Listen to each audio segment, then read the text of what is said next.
Hello guys, today I'm gonna talk about preseptal cellulitis. First, we have to read the classification.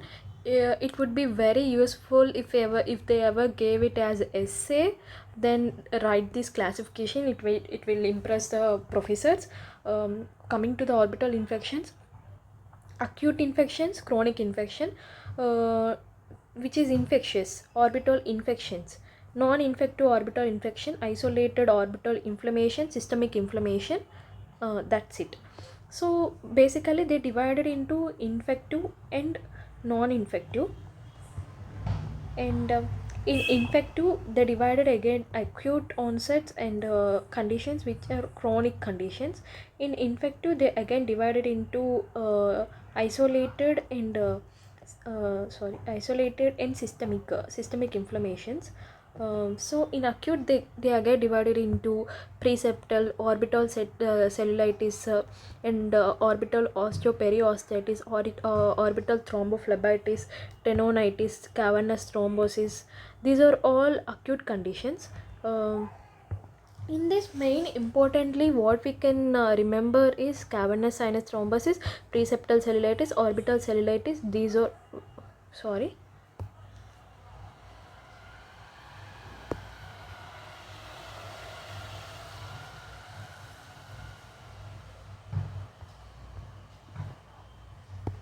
Hmm.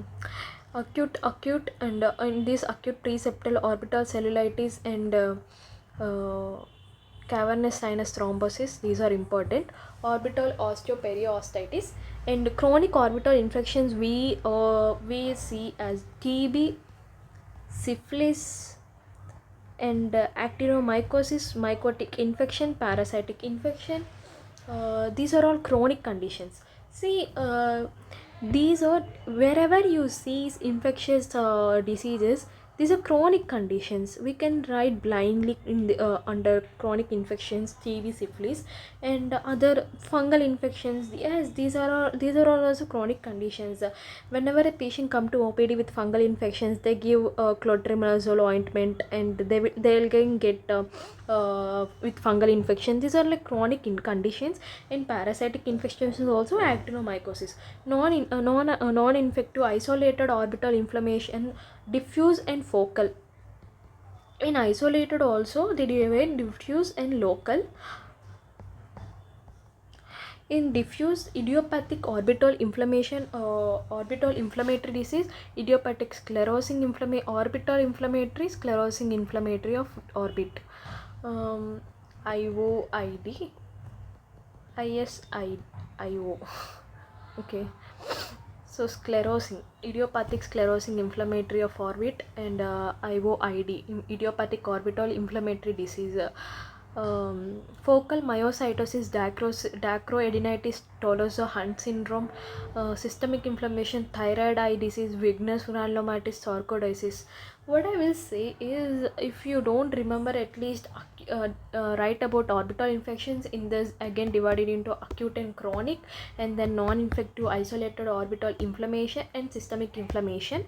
And again isolated orbital infection, write about diffuse and focal.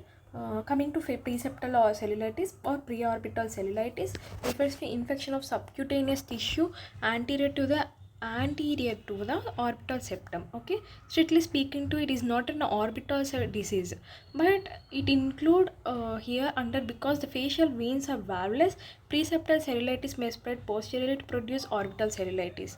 Etiology: caused to organisms or staphylococcus, streptococcus, and Haemophilus influenza. The cause is very much is same to the orbital cellulitis and preseptal cellulitis.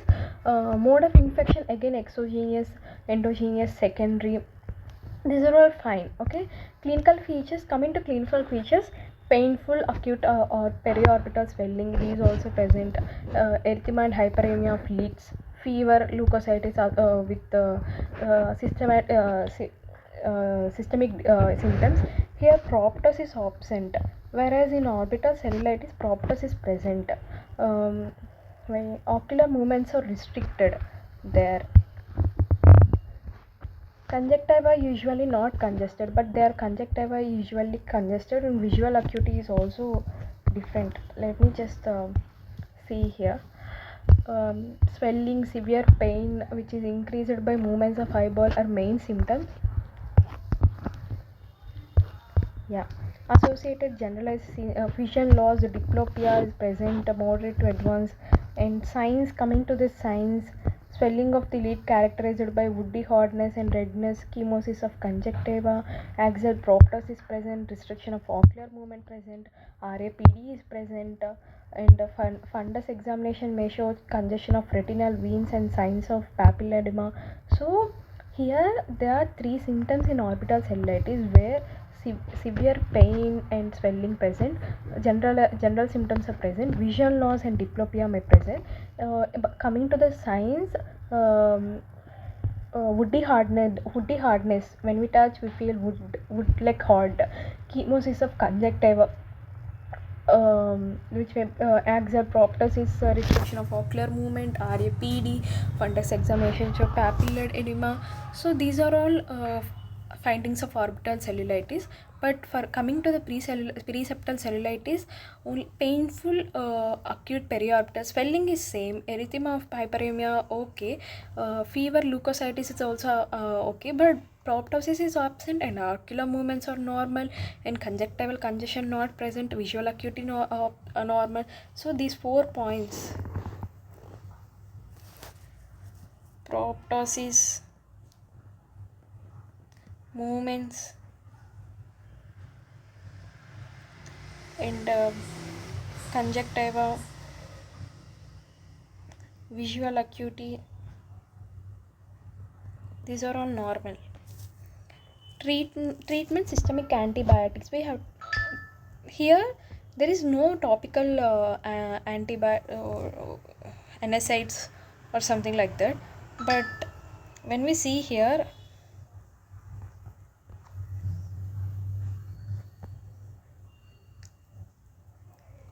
yeah, here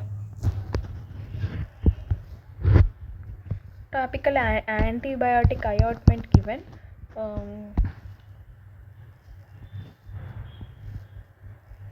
and analgesic and antibiotic therapy is given,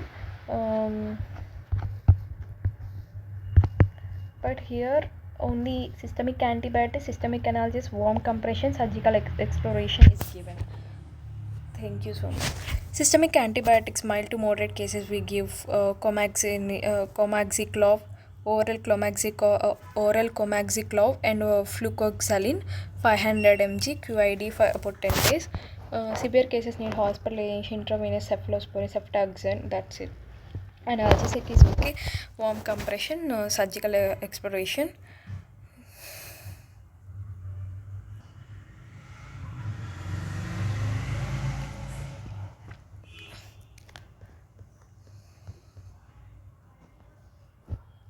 Thank you so much.